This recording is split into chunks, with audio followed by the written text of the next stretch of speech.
नमस्कार दोस्तों, मैं विजय तिवारी। स्वागत है आपका हमारे YouTube channel the book society में, जहां हम आज की क्लास में सब्जेक्ट कोड बीपीएससी 144 के चैप्टर नंबर 5 पार्ट 2 पर चर्चा करेंगे। इससे पहले इस चैप्टर की एक वीडियो चैनल पर अपलोड है। अगर आपने उस लेक्चर को नहीं सुना है तो सबसे पहले उस लेक्चर को जरूर सुन लेना। इसके साथ ही यदि आप हमारे चैनल पर नए हो तो चैनल से जरूर जुड़ना। पिछली क्लास में हमने पूरी तरीके से श्रीलंका की राजनीतिक संस्थाओं का अध्ययन किया था, राष्ट्रपति की भूमिका का अध्ययन किया था। इसके अलावा तमिल उग्रवाद, सिंगली उग्रवाद और इस्लामिक उग्रवाद का भी अध्ययन किया था। आज की क्लास में हम जिस देश के बारे में पढ़ने जा रहे हैं, जिस देश के राजनीतिक प्रक्रिया का अध्ययन करने जा रहे हैं, वो देश है मालदीव। मालदीव की जब आप बात करोगे तो मालदीव सभी दक्षिण एशियाई देशों में सबसे छोटा है। 26 जुलाई 1965 को इसे ब्रिटेन से आज़ादी मिलती है। अगर आप मालदीव की ज्योग्राफी की तरफ देखोगे तो 1192 प्रवाल द्वीपों के साथ ये 26 प्रवाल क्षेत्रों को मिलाकर फैला हुआ एक क्या है, द्वीपीय देश है। यहाँ पर ना जलीय क्षेत्र ज़्यादा है और भूमि की बात करोगे तो केवल 300 वर्ग किलोमीटर है इसके पास भूमि। आबादी लगभग 5.5 लाख है यहाँ की। मालदीव की बात करें तो ये रणनीतिक रूप से भारत के दक्षिण पश्चिम में है और महासागर जो है वो है हिंद महासागर। ये एक एकात्मक राज्य है और 2008 तक यहाँ पर सुल्तान व्यवस्था चलती थी।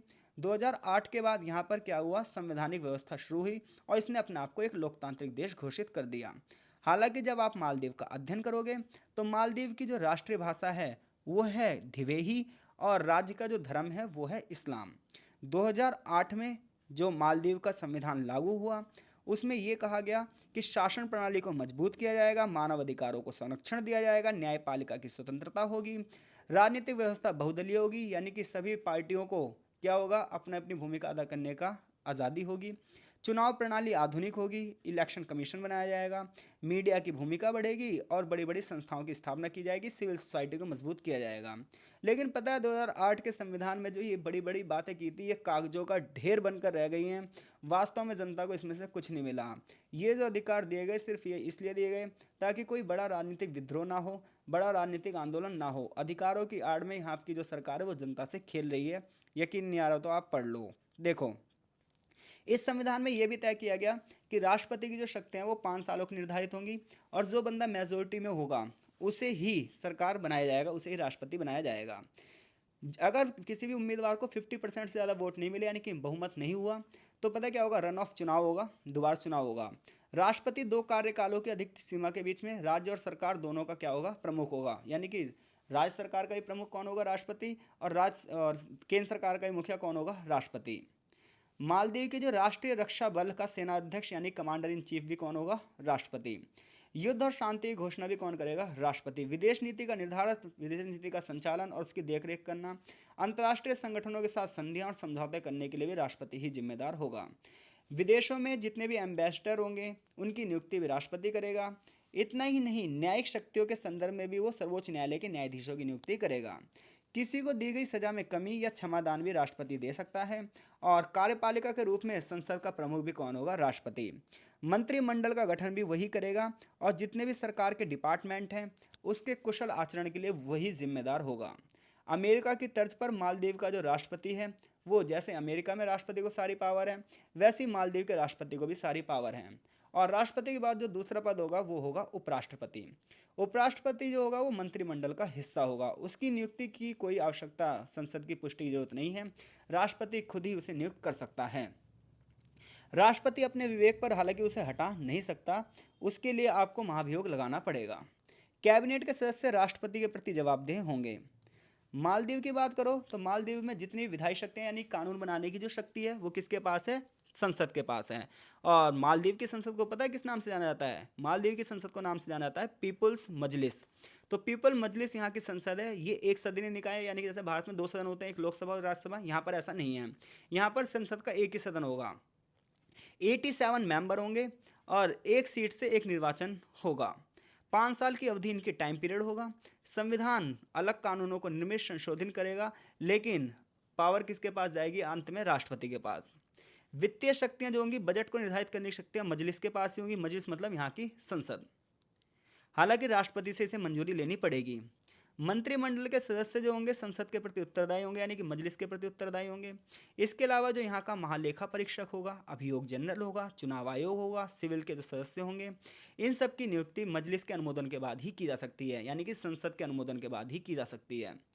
राष्ट्रपति को अगर आपातकाल की घोषणा करनी है तो इसके लिए उसे परामर्श लेना पड़ेगा, किससे? मजलिस से। इसके अलावा संसदीय कार्यवाहियों में जो अध्यक्षता होगी वो सभापति के द्वारा की जाएगी। जैसे हमारे यहाँ सभापति होता है, जिसे हम क्या कहते हैं? स्पीकर कहते हैं, ऐसे यहाँ पर भी होगा। अगर राष्ट्रपति नहीं है देश में, उपराष्ट्रपति नहीं है देश में, तो ऐसे में सभापति ही राष्ट्रपति के रूप में कार्य करने लग जाएगा। ठीक है भाई। इसके अलावा एक न्यायिक आयोग भी होगा, जिसे जेएससी के नाम से जाना जाएगा। न्यायिक शक्ति उच्चतम स्तर पर होगी और सुप्रीम कोर्ट होगा इसके लिए। भारत की तरह यहाँ पर भी हाई कोर्ट होगा और डिस्ट्रिक्ट कोर्ट भी होंगे। इसके अलावा 4 प्रकार की श्रेष्ठ अदालतें होंगी यहाँ पर, जैसे सिविल अदालतें होंगी, आपराधिक अदालतें होंगी, पारिवारिक न्यायालय होंगे और किशोर न्यायालय भी यहाँ पर होंगे। हालांकि मजिस्ट्रेट की अदालतों के विपरीत उच्चतम जो न्यायालय हैं, ये मालदीव की राजधानी माले में स्थित होंगे। जैसे भारत का सुप्रीम कोर्ट कहाँ है? दिल्ली में। ऐसी मालदीव की राजधानी माले में है सुप्रीम कोर्ट। सर्वोच्च न्यायालय में न्यायाधीशों की नियुक्ति से पहले राष्ट्रपति को जेएससी से परामर्श लेना होगा। जेएससी कौन? जेएससी एक कमेटी है जो कि न्यायाधीशों की नियुक्ति करती है, जैसे भारत में कॉलेजियम व्यवस्था है। इसके अलावा यहाँ पर एक विकेंद्रीकृत प्रणाली है। विकेंद्रीकृत का मतलब है केंद्र सरकार की सरकारें अलग कार्य करेंगी और राज्य सरकारें अलग कार्य करेंगी। देश को प्रत्येक स्तर पर अलग अलग काउंसिल से द्वारा प्रशासित किया जाता है। यहाँ पर 189 द्वीपों, 18 प्रवाल द्वीपों और 4 शहरों में इस क्षेत्र को विभाजित किया गया है। स्थानीय मुद्दों की बात करोगे तो वैसे ही मुद्दे हैं यहाँ पर भी: सड़क, शिक्षा, बेसिक इंफ्रास्ट्रक्चर, सेवाएं, बजट। क्योंकि इस क्षेत्र का जो धर्म है वो इस्लाम है, लेकिन इस्लाम में भी यहाँ पर सुन्नी मुसलमान है, सुन्नी इस्लाम है। तो ऐसे में जितने भी देश के कानून हैं उन सभी कानूनों का आधार सुन्नी से जुड़ा हुआ है। मालदीव में इस्लामी कानून और अंग्रेजी आम कानूनों का मिश्रण है। हालांकि अंग्रेजी जितने भी कानून हैं वो व्यवसाय में यूज़ किए जाते हैं, लेकिन इस कानून का प्रयोग करते वक्त ये ध्यान रखा जाता है ये सुन्नी मुसलमानों के हिसाब से होना चाहिए। यहाँ के जो राष्ट्रपति हैं और जो बड़ी बड़ी योग्यताएं वाले व्यक्ति हैं उसका मुस्लिम होना अनिवार्य है। गैर मुस्लिम नागरिक यहाँ का नहीं हो सकता। और मौलिक अधिकार के जो दावे हैं ये भी इस्लाम के सिद्धांत के हिसाब से हैं। संवैधानिक रूप से मालदीव के प्रत्येक नागरिक को राजनीतिक दलों की गतिविधियों को स्थापित करने और उसमें पार्टिसिपेट करने की स्वतंत्रता दी गई है। बहुत सारी राजनीतिक पार्टियां मालदीव में कार्य कर रही हैं, जैसे मालदीवियन डेमोक्रेटिक पार्टी जो देश की पहली रजिस्टर्ड पार्टी है। इसके अलावा प्रगतिशील party, Jumhooree party, Dhivehi party, Maldives labour party, Islamic Democratic Party and so more parties यहाँ पर वर्किंग कर रही हैं। अब देखो मालदीव का वास्तविक राजनीतिक देखोगे इतिहास तो पता चलेगा कि 2008 में यहाँ पर संविधान में संशोधन हुआ और नए संविधान का निर्माण हुआ। ये संविधान यूएस और यूके के मिश्रित संविधान से मिलकर बना हुआ है। जनमत संग्रह द्वारा लोगों को समर्थन भी मिला यहाँ पर। इतना ही नहीं, बड़े पैमाने पर जो पहले सत्तावाद था उस सत्तावाद को ख़त्म भी किया गया।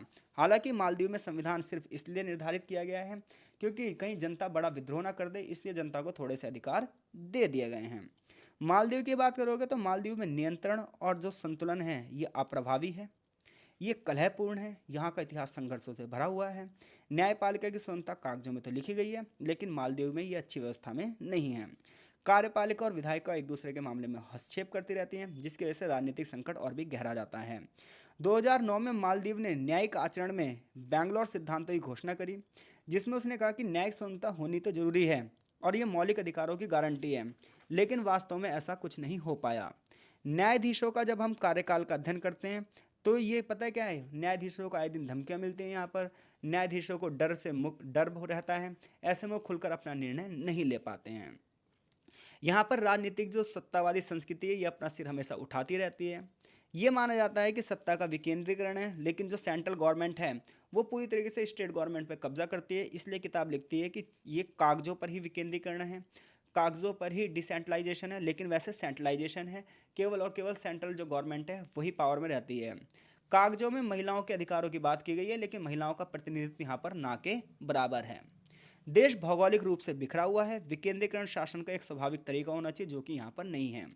मजलिस में जो भी पार्टी मेजोरिटी में होगी वो एक मजबूती से शासन को बढ़ावा देगी और बाकी सबको निम्न स्तर पर माना जाएगा। इसके साथ साथ आतंकवाद इस क्षेत्र की बहुत गंभीर समस्या बन चुकी है। आईएसआईएस से जुड़े हुए यानी इस्लामिक स्टेट से जुड़े हुए जो सुन्नी मुसलमान एक कट्टरपंथी हो चुके हैं। इसके अलावा पाकिस्तान में जो मदरसे हैं और जो जिहादी समूह हैं ये यहाँ के लोगों को आकर्षित करते रहते हैं। रिपोर्ट के अनुसार ये बताया गया है कि लगभग 200 नागरिकों ने यहाँ पर सीरिया की यात्रा करी थी और जिहाद के लिए अपना समर्थन दिया था और आगे चलकर इनकी संख्या लगातार बढ़ती ही जा रही है। जब यहाँ पर सुनामी आई थी तो उसके बाद मालदीव में गरीबी बहुत ज़्यादा बढ़ गई थी, और इस गरीबी ने ही यहाँ के लोगों को आतंकवाद की ओर आकर्षित करने में एक बहुत बड़ा योगदान दिया है।